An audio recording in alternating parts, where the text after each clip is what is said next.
అందరికీ నమస్తే అండి. జై శ్రీరామ్.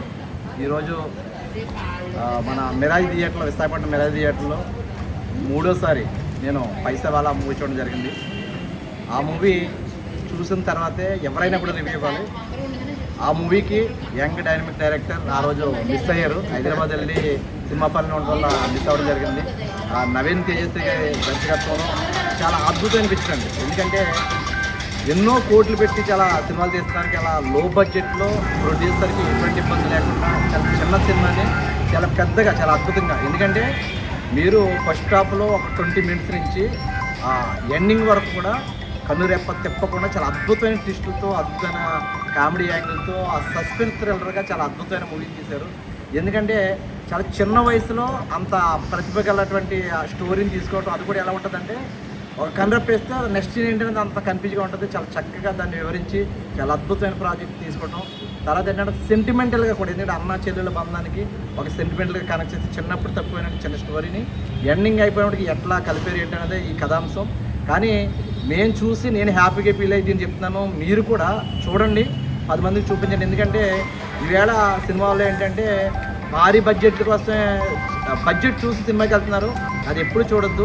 ఎందుకంటే ఈవేళ కొత్త ఆర్టిస్టులు అండి, ఎందుకంటే పెద్ద పెద్ద ఆర్టిస్టులు ఎవరైనా సినిమా తీస్తారు, కొత్త ఆర్టిస్టులను సపోర్ట్ చేస్తూ, కొత్త వాళ్ళని సపోర్ట్ చేస్తూ, ఇది మొదటి పిక్చర్. ఇది మొదటి పిక్చర్లో అంత అద్భుతంగా డైరెక్షన్ చేశారని ప్రతి ఒక్కరికి ఏంటంటే బయటకు వచ్చిన తర్వాత మమ్మల్ని అడిగింది ఏంటంటే వాళ్ళు, ఏంటి సార్ కొత్త డైరెక్టర్ అన్నారు, ఇంత అద్భుతంగా చిత్రీకరించి అని చెప్పి నవీన్ గారి కోసం అడగడం జరిగింది. నేను చాలా సంతోషపడతాను. ఎందుకంటే ఈయన్ని ఒక డైరెక్టర్ మేము ఇంత దగ్గరగా చూడటం, ఈయనతో మేము వర్క్ చేయడం చాలా హ్యాపీగా ఫీల్ అవుతున్నాం.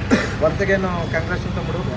ఫిఫ్త్ డే వరకు కూడా మాకు మంచిగా కలెక్షన్ తోటి వెళ్తుంది. అదేవిధంగా ఇంకా ఏంటంటే ఇప్పుడు మళ్ళీ థియేటర్లు పెరిగాయండి. కామన్గా ఏంటంటే ఇచ్చిన థియేటర్ల దగ్గర ఆగిపోతుంటుంది సినిమా. కానీ ఇచ్చిన థియేటర్ల దగ్గర నుంచి రోజుకు ఒక 4-5 థియేటర్లు పెరుగుతూ, అంటే ఇప్పుడు ఆలోచన ఏంటి, ఇందాక చెప్తున్నారు కలెక్షన్ పెరుగుతుంది కాబట్టి జనం ఎక్కువ చూస్తున్నారు కాబట్టి థియేటర్లు పెంచితే బాగుందని చెప్పేసి ఇందాక డిస్కషన్ కూడా జరుగుతున్నారు కోఆర్డినేటర్ గారు, అలాగే డైరెక్టర్ గారు కూడా. అది చాలా మంచి విషయం. ఎందుకంటే ఒక ప్రొడ్యూసర్కి ఒక హ్యాపీనెస్ ఇచ్చే విషయం. ఈనాడు కొత్త ఆర్టిస్టులని ఆ తెర మీద తీసుకొచ్చి వేళ నేను ఒకటైతే నమ్ముతానండి, సినిమాని తీయటం గొప్ప కదండి. తీసిన సినిమాని ఒక స్క్రీన్ మీద ప్రజెంట్ చేయటం అనేది చాలా చాలా గొప్ప విషయం. అది 100% మేమైతే హ్యాపీ ఫీల్ అవుతున్నాం. అదే నేను కూడా విశాఖపట్నంలో ఒక ఆర్టిస్ట్గా చాలా హ్యాపీ ఫీల్ అవుతాను మనస్ఫూర్తిగా. ఇందులో మేడం గారు వచ్చి ఒక మంచి రోల్ చేశారంటే, ఒక విలన్కి ఒక వైపు అండ్ ఆ కీప్ అన్న క్యారెక్టర్ ఒక క్యారెక్టర్ చేయడం జరిగింది. చాలా అద్భుతమైన క్యారెక్టర్, చాలా కన్నింగ్ మెంటాలిటీ. ఈమె అందులో చాలా మంచి ఎక్స్ప్రెషన్ తోటి, ఈమెలో కూడా ఇన్ని యాంగిల్స్ ఉన్నాయని అనిపిస్తుంది ఆ స్క్రీన్ మీద ప్రజెంటేషన్ చేస్తే.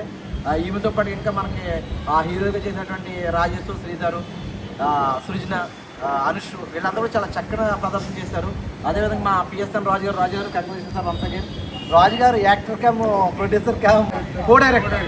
ఆ కో డైరెక్టర్ కంటే కూడా పెద్ద పదవి ఏముందండి, ఈయనకి లొకేషన్ మేనేజర్ అని పెట్టాలనుకుంటాను. ఎప్పుడు కూడా పెద్ద పదవి కింద ఆయన తీసుకోవాలనుకుంటాను. వీళ్ళందరూ కూడా చాలా చక్కని ప్రతిభ కనబరిచి చాలా అద్భుతమైన ప్రాజెక్ట్ని నవీన్ గారి దర్శకత్వంలో తీసుకొచ్చినందుకు చాలా హ్యాపీ ఫీల్ అవుతున్నాం. త్వరలో మళ్ళీ మీ ముందుకి ఇంకా ఎంటర్టైన్ చేయడానికి తొందరలో మేము కలుస్తాము. అందరికీ థ్యాంక్ యూ అండి. మీరు అందరూ సినిమా చూడండి. ఎందుకంటే ఇప్పుడు వరకు బిజీలో ఉండి చూడలేకపోయి ఉంటారు. ఇప్పుడు సినిమాకి వెళ్ళండి, చూడండి, రివ్యూ మీరే చెప్పండి. నేను ఎంత హ్యాపీగా రివ్యూ చెప్తున్నాను, మీరు కూడా అదే విధంగా రివ్యూ చెప్పాలి మనస్ఫూర్తి కోరుకున్నాను. వన్స్ అగైన్ కంగ్రాచులేషన్ డైరెక్టర్ గారు. Congratulation madam, congratulation sir. Thank you so much sir. అమ్మ థ్యాంక్ యూ అమ్మ, థ్యాంక్ యూ సో మచ్. మీ బ్లెస్సింగ్ అంతా. Thank you.